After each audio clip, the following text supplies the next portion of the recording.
tempo de agradecer por tudo que passou. É tempo de atravessar. Boa tarde, vamos chegando. Sejam bem-vindos. Hoje nós temos o Salmo 78. Esse salmo aqui é muito interessante. Ele conta um pouco da história do que Deus fez, né? Meu povo, escutai meu ensino, inclinai os ouvidos às palavras da minha boca. Abrirei minha boca em parábolas, proporei enigmas da antiguidade. O que temos ouvido e aprendido, e nossos pais nos têm contado, não os encobriremos aos seus filhos. Contaremos às gerações vindouras sobre os louvores do Senhor, seu poder e as maravilhas que tem feito. Porque ele estabeleceu um testemunho em Jacó e instituiu uma lei em Israel, ordenando aos nossos pais que os ensinassem a seus filhos, para que a futura geração os conhecesse, para que os filhos que nasceriam se levantassem e os contassem a seus filhos, a fim de que pusessem sua confiança em Deus e não se esquecessem das suas obras, mas guardassem seus mandamentos. E que não fossem como seus pais, geração teimosa e rebelde, geração inconstante, cujo espírito não foi fiel para com Deus. Os filhos de Efraim, armados de arcos, retrocederam no dia da batalha. Não guardaram a aliança de Deus e se recusaram a andar na sua lei. Esqueceram-se das suas obras e das maravilhas que lhes fizera ver. Ele fez maravilhas à vista de seus pais na terra do Egito, no campo de Zoã. Dividiu o mar e fez que o atravessassem. Fez as águas ficarem como um muro. Também os guiou de dia por uma nuvem e à noite toda por um clarão de fogo. No deserto partiu rochas e deu-lhes de beber à vontade, águas que enchem as profundezas. Da pedra fez sair fontes e fez correr águas como rios. Mesmo assim, continuaram a pecar contra ele, rebelando-se contra o Altíssimo no deserto. Provocaram a Deus no coração, pedindo comida segundo seu próprio gosto. Também falaram isto contra Deus. Por acaso pode Deus preparar uma mesa no deserto? Por acaso dará carne ao seu povo? É verdade que ele feriu a rocha e águas fluíram, ribeiros jorraram a valer, mas ele poderá nos dar alimento ou preparar carne para seu povo? Quando o Senhor os ouviu, indignou-se e lançou fogo contra Jacó, enfureceu-se contra Israel, porque não creram em Deus nem confiaram na sua salvação. Contudo, ele ordenou as altas nuvens e abriu as portas dos céus. Fez chover maná sobre eles para que comessem e deu-lhes cereal dos céus. Cada um comeu o alimento dos poderosos, mandou-lhes comida com fartura. Fez soprar nos céus o vento oriental e pelo seu poder trouxe o vento sul.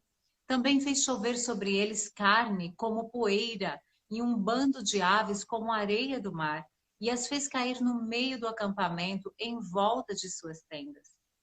Então eles comeram e se fartaram, pois deu-lhes o que desejavam. Mas não estando satisfeitos, quando a comida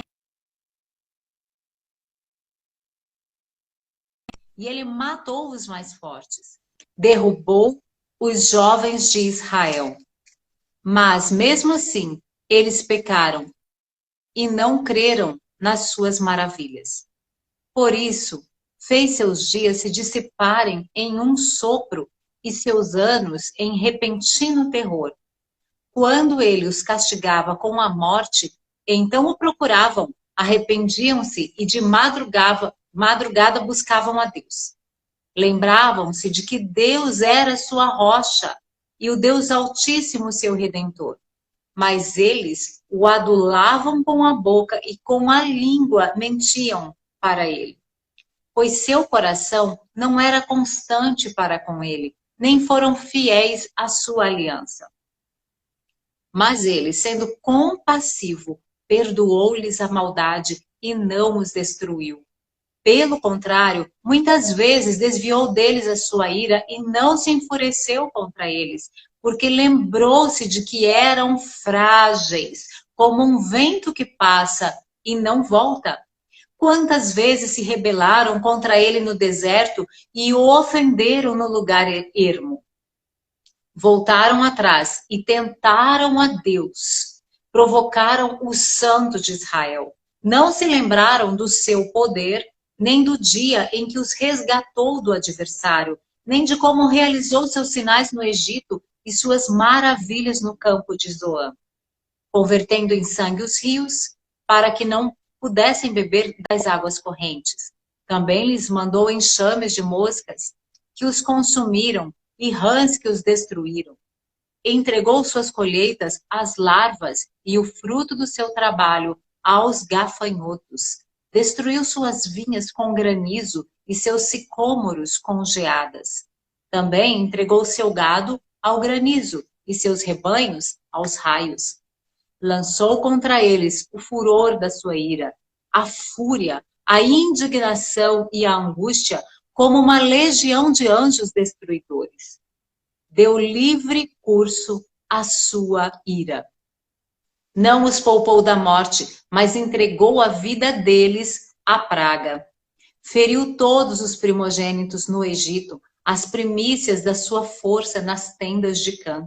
Mas tirou seu povo como ovelhas e como rebanho o conduziu pelo deserto. Guiou-os com segurança, de modo que não temeram, mas seus inimigos afundaram no mar. Sim, conduziu-os até a fronteira da sua terra santa, até o monte que sua mão direita conquistou. Expulsou as nações da presença deles, dividindo suas terras por herança e fazendo as tribos de Israel habitar em suas tendas. Contudo, eles tentaram e provocaram o Deus Altíssimo e não guardaram seus testemunhos, mas se rebelaram e agiram com infidelidade para com seus pais. Desviaram-se como um arco traiçoeiro, pois o provocaram a ira com seus altares e lhe incitaram ciúmes com seus ídolos. Quando ouviu isso, Deus se indignou e rejeitou totalmente Israel. Então, ele abandonou o tabernáculo em Siló, a tenda da sua morada entre os homens, entregando seu poder ao cativeiro e sua glória na mão do inimigo. Entregou seu povo à espada e se enfureceu contra sua herança. Destruiu seus jovens pelo fogo e suas moças não tiveram cântico nupcial. Seus sacerdotes caíram à espada e suas viúvas não fizeram luto.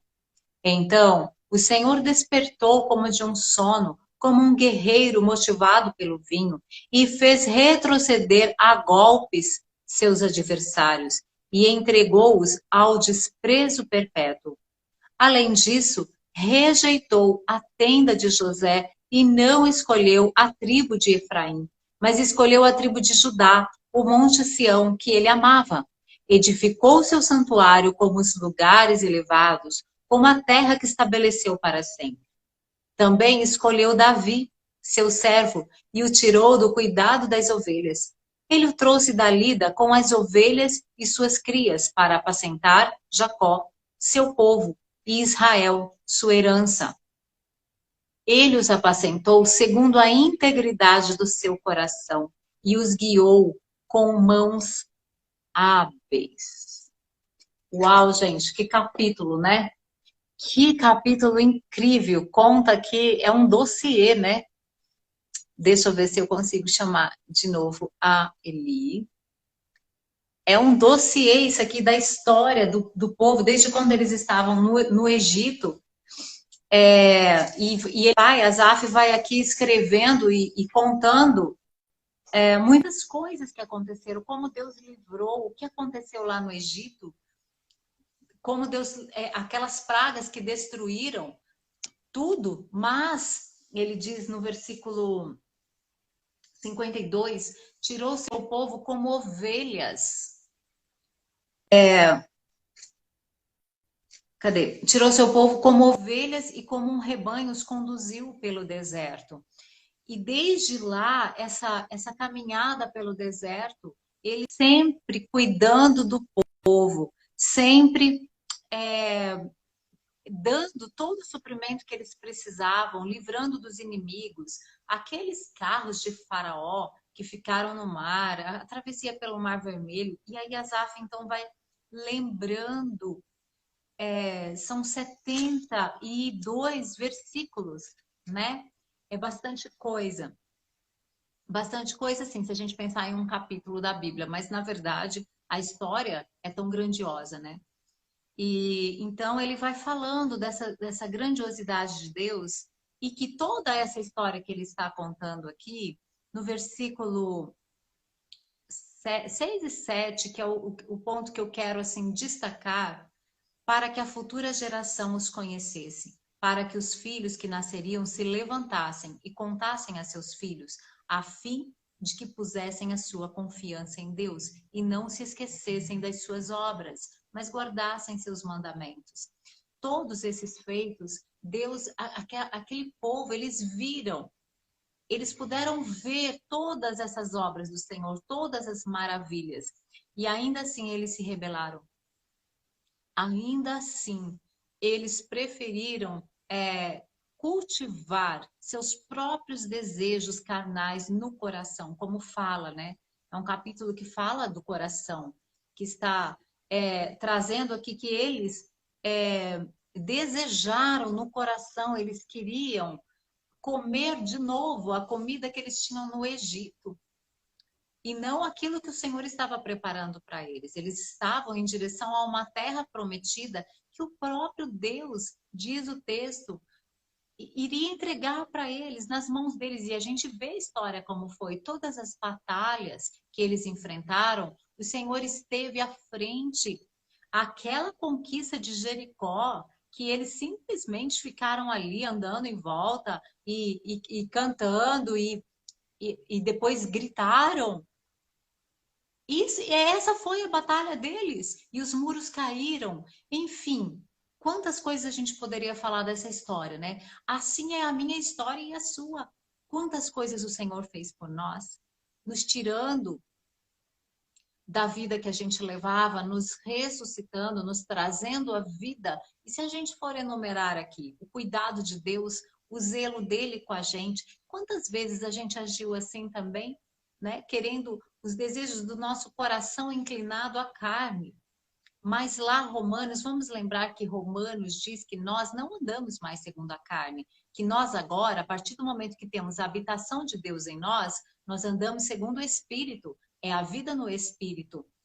De forma que a nossa carne, ela é enfraquecida se nós atentarmos para essa vida no Espírito. E é assim que a gente vence o pecado, né? Diz esse texto de Romanos 8, que nós não somos mais escravos do pecado. Nós não temos mais que pecar, nós não somos mais conduzidos ao pecado, mas sim à santificação. É essa vida do Espírito em nós que nos conduz dessa maneira. E é muito, tão sério, né? Eu penso assim, esse texto, que Deus não permitiu que essa geração que se rebelou, que queriam comer as comidas do Egito, que duvidaram. Outro versículo que eu queria destacar é o 22, porque não creram em Deus. O fato da gente não crer, isso entristece muito a Deus. Quando nós não cremos no poder dele, no amor dele, no cuidado dele. Lá em Hebreus fala, tem um capítulo todo também dedicado a esse assunto, dizendo que para que a gente não seja como esse povo que foi rebelde, que a gente não tem essas atitudes. Porque por causa da rebelião deles, eles não entraram na terra prometida. Eles morreram no deserto.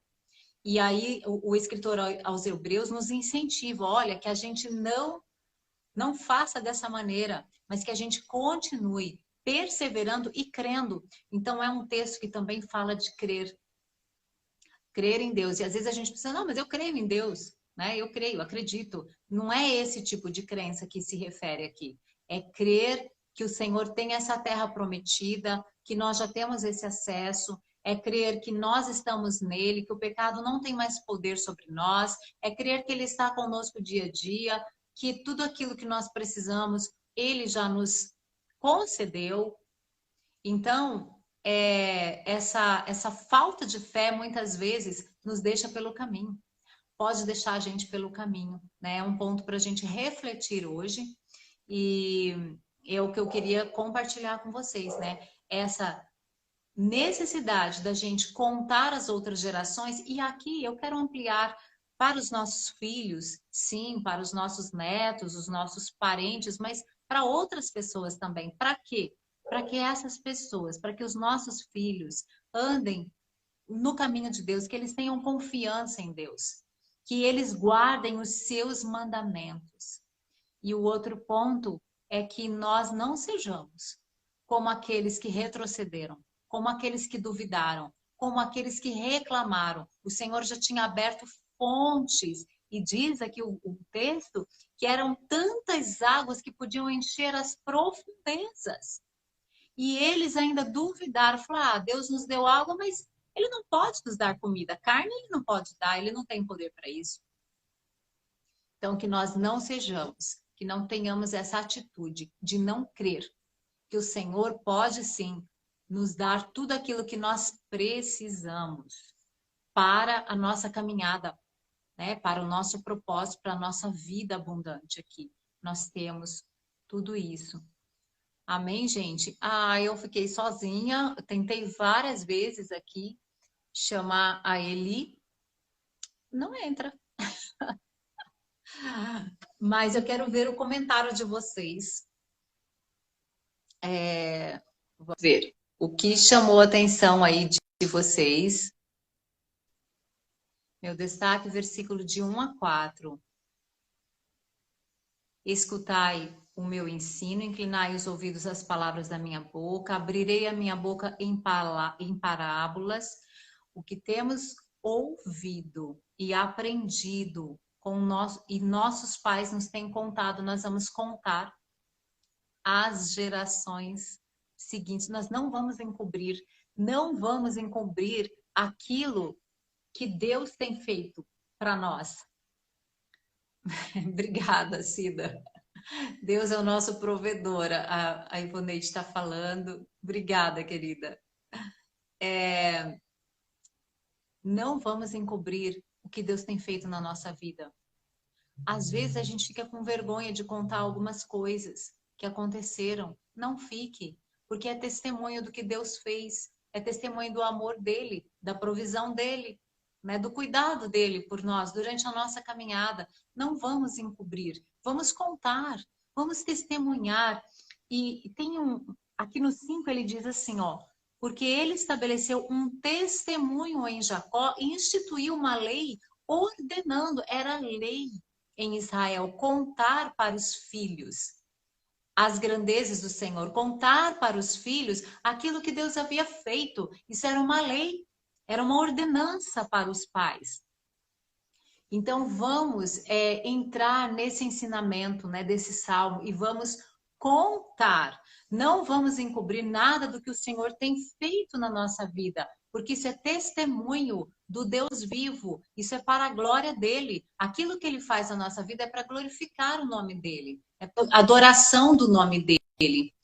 E também é para que outras pessoas sejam abençoadas. Quando eu falo para alguém que Jesus me salvou, que ele me deu vida eterna, que eu não tinha salvação, mas agora eu tenho, que eu vivia no reino das trevas, mas agora eu vivo em luz, agora eu tenho clareza, agora eu tenho visão. Isso, para a pessoa que não tem essa vida, ela pode ter através do meu testemunho. Quando eu conto que Jesus me curou de uma enfermidade física, né, que ele me livrou. Ontem eu tive a oportunidade de falar sobre uma situação que eu vivi, né, de um acidente, de um tumor no cérebro, E eu fiquei relembrando aquilo. Eu estou aqui, eu passei por essas situações, e quando eu conto isso para alguém, que a mão do Senhor me segurou naquele acidente, que o Senhor esteve comigo na retirada daquele tumor, quando eu conto isso, isso serve para alguém se encher de fé, que essa pessoa também vai ter vitória, que a vitória também é para ela, que Jesus Cristo também levou as enfermidades dela, que o cuidado do Senhor Deus também, quando eu conto que o Senhor me abençoou com recursos materiais, com alguma coisa nesse sentido, também a pessoa vai falar, poxa vida, a vida abundante também é para mim, né? Os recursos que eu preciso para viver nessa terra também é para mim, está acessível para mim. Graças a Deus, né, gente? Já falei bastante. E vocês podem deixar aí o comentário de vocês. Muito bem, graças a Deus, né, por essa palavra. Obrigada, gente, pelos comentários. Muito obrigada. E amanhã a gente está de volta, então, com Salmos 79, 80 e 81. Olha, o Salmo 81, 80, são lindos. Então, vai dando uma olhada já, porque quando a gente lê antes, aquela palavra ela fica mais fresca, a gente fica com a nossa mente mais ligada e a gente pode entender melhor. Então, eu quero incentivar você de hoje para amanhã, se você não conseguir ler os três, leia um pelo menos, né? E aí, quando a gente lê isso, você vai estar relendo. Então, a possibilidade da gente ter uma transformação maior ainda, né? De sermos mais ensinados ainda, é uma possibilidade muito maior. Amém, gente? Muito obrigada. Precisamos compartilhar tudo que o Senhor tem feito por nós. Ele tem nos abençoado. Amém. Valdenira, é como ganhar um presente e não abrir. Exatamente. É você mostrar, né? Mostrar aquilo que você recebeu. Olha, gente, o que eu recebi. Não é assim que a gente faz, né? Quando ganha algo assim, um presente, a gente quer mostrar, né? E é assim, as bênçãos, os presentes que o Senhor nos dá, aquilo que Ele tem feito por nós. Então, ó, amanhã a gente volta com mais 3 capítulos. Muito obrigada à companhia de vocês e esse compartilhar também com as mensagens. E tenham todas uma excelente tarde. A gente se encontra amanhã.